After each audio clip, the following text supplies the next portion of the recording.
My name is Wei Lin, and for 15 years, my world was a small, climate-controlled booth of reinforced glass and steel at Taoyuan International Airport. I am 42 years old. I am, for all intents and purposes, alone. More precisely, my wife, Mei Ling, left me 3 years ago, and the divorce papers felt less like a legal document and more like a final, stamped judgment on the man I had become. The reason for our separation, I can now admit, was not unrelated to the world I inhabited within that glass box. When a man repeats the same task, the same scripted questions, the same suspicious glances for years on end, a peculiar ailment takes root in the soul. For me, it was a profound, corrosive distrust of humanity. My job was to be the gatekeeper, to stand guard at the border of my nation, but over time, the border I guarded most fiercely was the one around my own heart. I developed a flawed and arrogant conviction that I could discern a person's entire character from the color of their passport and the fleeting micro-expressions on their face as they approached my counter. A passport from a developing Southeast Asian nation meant a probable attempt at overstaying. A Japanese passport holder would be polite but distant, their answers clipped and precise. And an American passport, that deep blue booklet with its golden eagle, almost always signified a person who was loud, overly confident, and possessed of a casual disregard for unspoken rules that grated on my very being. These prejudices were not conscious policies. They were barnacles of experience, clinging to the hull of my mind, slowing my ability to navigate the open waters of human interaction. The process became a numbingly familiar ritual. Next, please. The practiced, impersonal cadence of my voice. The slide of a passport across the worn counter. A quick, biometric scan of a face comparing it to the photograph. A few simple, probing questions. The satisfying, percussive thump of the entry stamp. I repeated this flow hundreds of times a day, a human automaton processing the hopes and anxieties of the world, day in and day out, for 15 years. Our busiest times were when the rest of the world was on holiday, a bitter irony that was not lost on me. My mission, as it was told to me, was a noble one, to protect the border, to identify threats, to shield the innocent citizens of my country. I clung to this sense of higher purpose, for it was the only justification for the man I was becoming. But the reality of the work was heavy. In a few seconds of sterile conversation, I held the power to validate or shatter a person's dreams. A single stamp could open a door to a new life or slam it shut. Everyone lies was the first lesson I learned, a mantra that echoed in the sterile halls of our training facility. This workplace, where suspicion was not a vice but a virtue, calcified my worldview. Over the long years, I lost the ability to see a person and saw only a potential threat, a fabrication, a risk to be managed. I saw the patterns, or so I thought. The British, initially charming, would betray a flicker of aristocratic impatience if questioning went on too long. The Korean tour groups, a whirlwind of vibrant energy, often struggled with the concept of a single file line, clustering around the counter like a single, multi-limbed organism. And the Americans, they were a category unto themselves. They leaned on the counter, a gesture of casual familiarity that felt like a breach of protocol. They engaged in what they called small talk, asking about my day with a wide, toothy smile I interpreted as disingenuous. They spoke loudly, their voices carrying across the hall, seemingly oblivious to the quiet, orderly atmosphere the rest of us tried to maintain. Their confidence struck me as arrogance, their friendliness as a tactic. Then, one sweltering afternoon in the thick of summer, an event occurred that would place the first hairline crack in my rigid fortress of cynicism. The arrivals hall was a sea of weary travelers, the air thick with humidity and impatience. The queues snaked back and forth in long, sluggish lines. It was then that I noticed them, a boisterous American family, a father, a mother, and what appeared to be 3 teenage children, had commandeered a small section of the waiting area near my queue. They weren't just loud. They were a spectacle. They had somehow produced a deck of cards and were engaged in a rowdy game, their laughter and shouts echoing through the hall. The father, a large man with a booming voice, slapped his cards down with theatrical flair. The mother was passing around a bag of snacks that smelled strongly of cheese and artificial flavoring. To me, it was the apex of American inconsideration, a complete disregard for public space and shared decorum. My jaw tightened.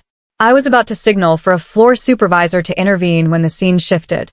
An elderly Taiwanese woman, struggling to manage a large, unwieldy suitcase, lost her grip. The case tipped, spilling a few items of clothing onto the floor. Before anyone else could react, the American father put his cards down. "Hold on, gang," he said, his voice suddenly gentle. He and his two sons were at the woman's side in an instant. They didn't just pick up her things. They carefully refolded a sweater, tucked a book back into a side pocket, and then, with a coordinated 1, 2, 3, hoisted the heavy bag upright. The father gave the woman a warm, reassuring smile. "You okay, ma'am? We gotcha." The woman, flustered, bowed her head in thanks. The American family simply smiled back, gave a little wave, and returned to their game as if nothing had happened. A few minutes later, when their snack bag was empty, the mother meticulously collected every last wrapper, every crumb, into the bag, tied it in a neat knot, and walked it over to the nearest bin. I stood in my booth, momentarily stunned. My carefully constructed stereotype had just been dismantled by a simple act of spontaneous, unceremonious kindness. It was a dissonant note in the symphony of my prejudice, and it lingered long after the family had passed through another officer's gate. From that day forward, I began to watch the Americans differently. I was still a hawk, but now I was looking for more than just deception. I started noticing things I had previously dismissed. A young backpacker with tattoos covering his arms patiently holding a heavy door open for a dozen strangers, nodding and saying "you got it" to each one. A businesswoman in a sharp suit stopping a fellow traveler whose laptop had slipped from her bag, calling out, "Ma'am, excuse me. You dropped this," with genuine urgency. A tourist complimenting one of my colleagues on her hairpin. "That's a beautiful pin," he'd said with a sincere smile. "It really brightens up the uniform." My colleague, normally as stoic as I was, blushed and looked down, a small, pleased smile playing on her lips. These weren't grand gestures. They were small, everyday courtesies, but they were delivered with an unself-conscious warmth that felt different. It wasn't the reserved, bowing politeness I was used to. It was direct, open, and assumed a level of immediate, casual intimacy with strangers that was both foreign and fascinating. I had always mistaken their openness for a lack of respect. Now I began to wonder if it was simply a different dialect of it. One afternoon, a young American student, probably no older than 19, stood before me. He had a nervous energy, his eyes wide as he took in the formal environment. As I examined his visa documents, a photograph slipped from between the pages of his passport and fluttered onto my counter. I picked it up. It showed a group of young men, arms slung around each other, laughing, their faces painted with the colors of a sports team. In the background was a sprawling university campus under a brilliant autumn sky. "Your friends?" I asked, my tone softer than usual. He broke into a wide, genuine grin that transformed his nervous face. "Yeah, that's my crew," he said, the American slang sounding strange and yet fitting. "My brothers." Amazing like crazy. The phrase struck me. It wasn't just about family by blood, it was about connection, about a chosen tribe. In that moment, he ceased to be a category, young American male, student visa, potential overstay risk, and became what he was, a young man far from home, missing the people he loved. This simple human connection was a feeling I knew all too well. My job had taught me to see the passport, but perhaps, just perhaps, I was slowly relearning how to see the person holding it. I stamped his visa. "Enjoy your studies," I said. His surprised look of gratitude was a small, warm ember in the cold grate of my daily routine. The typhoon warning had been issued that morning, and by late afternoon, the airport was descending into organized chaos. A cascade of flight delays had created a bottleneck in the arrivals hall. The lines were endless, tempers were short, and the air was solar than ever.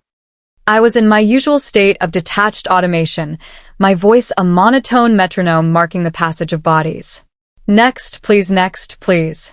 Then, a voice cut through the din, a voice that was at once unfamiliar and yet echoed with a deep, forgotten nostalgia. Wei-Chin? Wei-Chin Lin. Is that really you? I looked up from the passport in my hand, my eyes scanning the crowd. Near the back of the line, a man with a distinctly Western face was waving enthusiastically. He wore a well-tailored but relaxed travel blazer, his sandy hair had hints of gray at the temples, and he possessed a warm, open smile that seemed to radiate a calm energy amidst the surrounding anxiety. My mind, a dusty archive of forgotten memories, struggled for a moment before a name surfaced, pulled from the depths of 20 years. James. James Carter. He saw the recognition in my eyes and his smile widened. I knew it. Unbelievable. I never figured you for a guy in a uniform. My body, stiff with the shock of recognition, felt momentarily alien to me. I signaled to my colleague, Xiaowang, a younger officer who still possessed a spark of idealism I had long since extinguished in myself. Cover for me, I mumbled, and left my booth, walking with a strange sense of unreality to personally process James's entry. His passport was American, his visa for business with a major tech firm in Hsinchu. The lanky, carefree student I had known 2 decades ago in Boston was now a senior executive. Are you free tonight? He asked as I stamped his passport. Of course, I replied without hesitation, a surge of something resembling warmth, a long-dormant emotion, flowing through me. After my shift, I shed my stiff, dark uniform like a second skin I could no longer bear to wear, and hurried to his hotel near the airport. I found him in the lobby, and the moment he saw me, he stood, his hand outstretched. It really is you, man, he said, his handshake firm and warm. I can't believe it. I was thinking the same thing, I admitted. What brings you to Taiwan after all these years? We fell into conversation with an ease that defied the 2 decades of silence between us, the rhythm of our friendship picking up exactly where it had left off.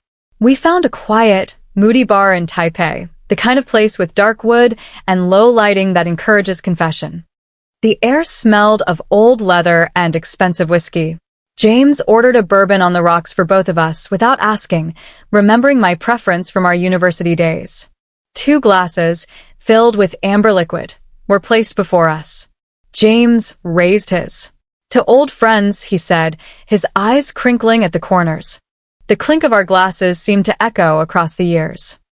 The light refracting through the whiskey cast dancing patterns on the table, and in them, I saw ghosts of the past, a snowy evening in Boston when he'd patiently taught me the bizarrely complex rules of American football, a long night spent studying in the university library. Fueled by terrible coffee and shared anxieties, the sound of the grunge music he loved, spilling from the speakers of his beat-up Ford Escort as we drove aimlessly through the New England countryside. All of it, a life I had lived and then filed away, now returned with a startling clarity. So, he began after a long, comfortable silence. How have you been? 20 years is a long time. I managed a wry smile. After college, I came back here, bounced around a few jobs, ended up as an immigration officer, and somewhere along the way, I became a professional doubter. James listened, his gaze steady and non-judgmental, simply nodding as I spoke. My wife, Mei-Ling, she used to say I didn't look at people anymore. I confessed, the words tasting like ash in my mouth. She said I just sorted them into categories. She was right. I stared into the melting ice in my glass, the confession unburdening a weight I hadn't realized I was carrying. My heart, a place that had felt locked and sealed, was creaking open. James let the silence hang for a moment before speaking about his own life. He'd gone back to Boston, gotten into the tech industry, married his college sweetheart, and now had a son and a daughter living in a sprawling house in the suburbs. He spoke of it all with a simple, unboastful contentment. He then reached into his wallet and pulled out a worn, creased photograph. It was a Polaroid, faded with age. In it, a much younger version of me stood next to a lanky, grinning James. I was awkwardly holding an electric guitar. "Remember this?" he asked softly. "The night we tried to learn the chords to Come As You Are in your dorm room. You were terrible." He laughed, a warm, genuine sound. "I've kept this with me. That year you spent with us, it meant a lot to me, Wei-Chin. It opened up my world." A strange heat bloomed in my chest. The thought that those moments, which had faded for me, had been so carefully preserved by him was profoundly moving. "Thank you," I said, my voice thick.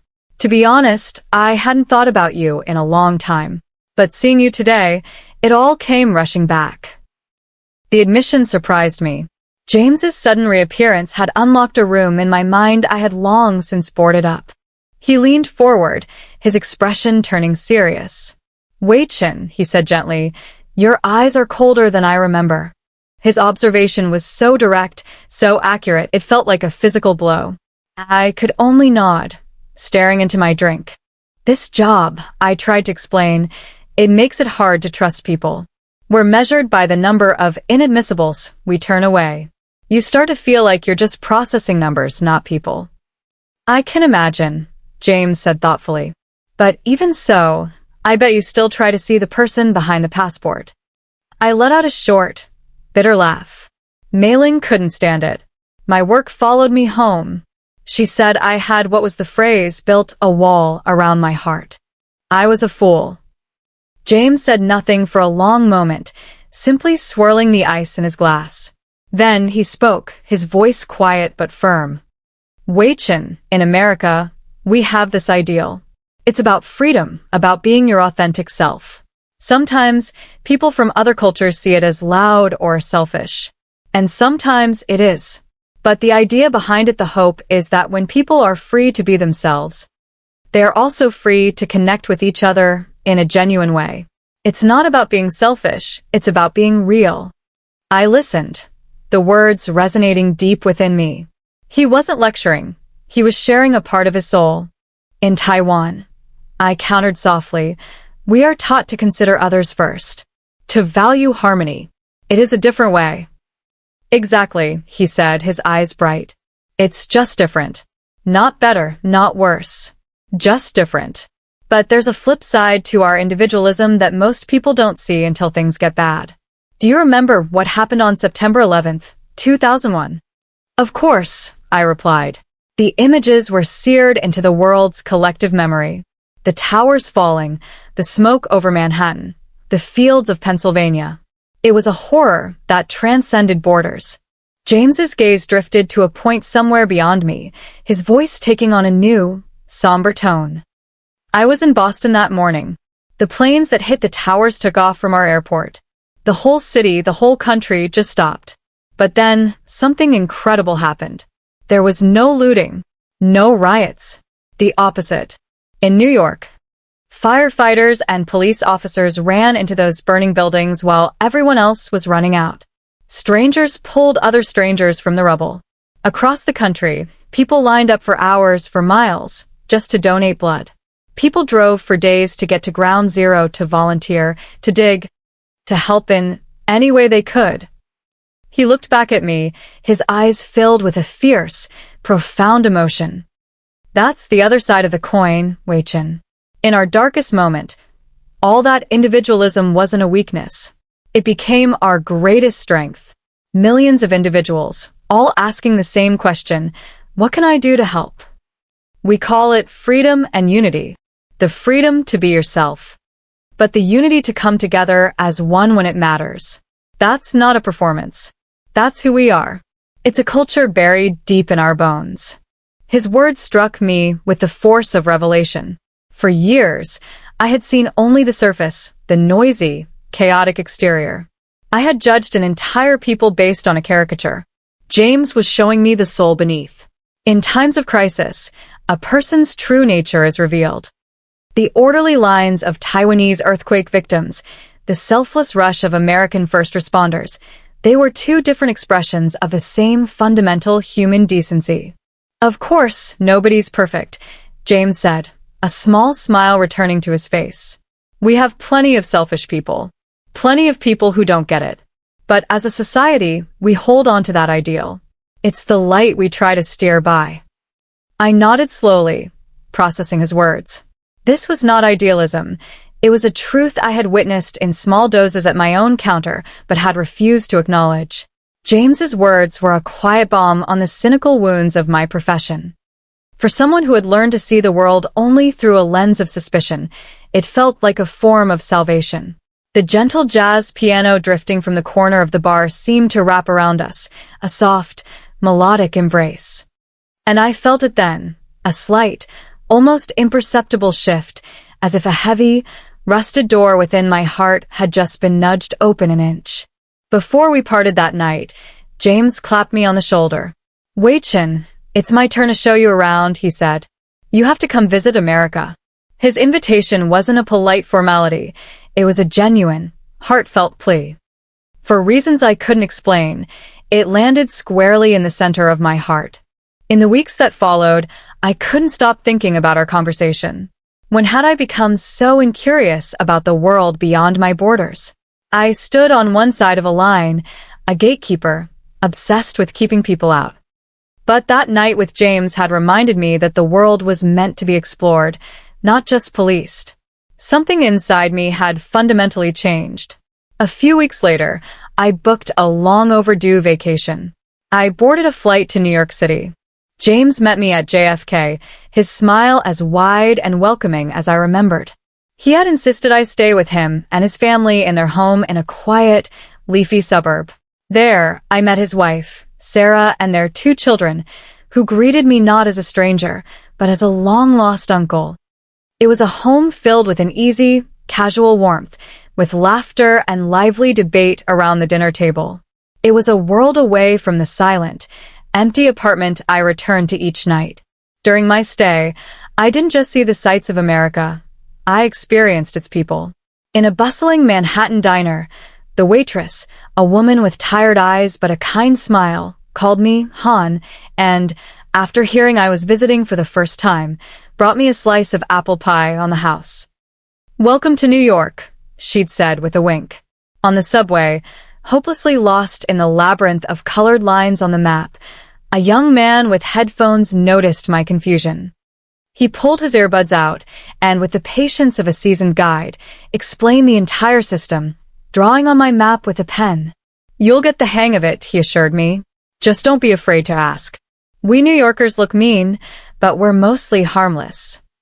In every encounter, there was that casual, disarming friendliness, an assumption of goodwill that I was beginning to understand was not a performance, but a deeply ingrained cultural instinct. The most profound moment came when James took me to the 9/11 memorial. Standing there, before the 2 massive, cascading pools that marked the footprints of the towers, reading the endless names etched in bronze, I felt the truth of his words from that night in the bar. This was not just a monument to tragedy, it was a testament to resilience, to unity born from unfathomable loss. I returned to my glass booth at Taiyuan a different man. The world looked the same, but my way of seeing it had been irrevocably altered. A passport was no longer a classification. It was the cover of a book, and inside was a unique human story. My job was no longer about finding reasons to say no. It was about finding the truth that allowed me to say yes. One day, a young Chinese woman approached my counter. She was visibly nervous, her hands trembling as she handed me her red passport. The old Wei Chen would have seen her as an immediate risk. But the new Wei Chen saw only a young traveler, anxious and alone. Is this your first time traveling abroad? I asked gently in Mandarin. She looked up, surprised by the kindness in my tone. Yes, she whispered. I stamped her passport, and as I handed it back, I smiled. I hope you have a wonderful and safe journey. Her eyes widened in disbelief, then crinkled in a genuinely joyful smile. Thank you. Thank you so much, she said, bowing her head before walking away with a lighter step. Watching her go, I realized what James had taught me. You can begin from a place of trust, not suspicion. Another day, an elderly couple from India stood before me, struggling to explain their travel plans in broken English. I slowed down my questions, repeated them patiently, and used simple gestures. The relief on their faces was palpable. After their paperwork was complete, their young granddaughter, who had been hiding behind her grandfather's legs, peeked out and gave me a shy, beautiful smile. That smile was worth more than any performance metric. My colleagues noticed the shift. "Wei Chen, you seem happier these days," Xiaowang commented during a break. "Did you win the lottery?" I smiled. "Something like that," I said. I reconnected with an old friend. He reminded me of some very important things. A few months later, I received an email from James. "Wei Chen, did you have a good time in the States? The family loved having you. We have to do it again soon." I replied immediately, "James, that trip changed my life. Thank you for everything. For reconnecting, for inviting me. Next time, it's on me, back in Taipei." Hitting send, I looked out the large terminal window at a plane ascending into the vast blue sky. People from every corner of the earth arrived here daily, carrying their own hopes, fears, and stories. My job was to guard the border, yes. But I finally understood that while physical borders must exist, there need not be any borders between human hearts. To see the person, not the passport. That was the true meaning of my work. On my way home that evening, I passed a small, American-style diner that had recently opened. On an impulse, I went inside. A cheerful waitress greeted me with a loud, "Welcome. Grab a seat anywhere you like." I sat at the counter and ordered a burger and a milkshake. It was simple, unpretentious, and delicious. As I ate, I thought about how a single person, a single friendship rekindled after 20 years, could completely reorient your life. I now have a new purpose: to do my job with diligence, but also with dignity and respect for every person who stands before me. To start with understanding, not doubt. To protect the border, but to keep my heart open. My story doesn't end here. It is, in fact, a new beginning. I am still an immigration officer, a man whose job is steeped in suspicion. But through a reunion with an old American friend, I have relearned the profound importance of trust. And so, today, as I stand in my booth, I will continue to meet each traveler not with a wall, but with a welcome. A border separates nations, but a simple act of kindness can unite worlds. And you, too, in your own small way, have the power to gently, profoundly change someone else's.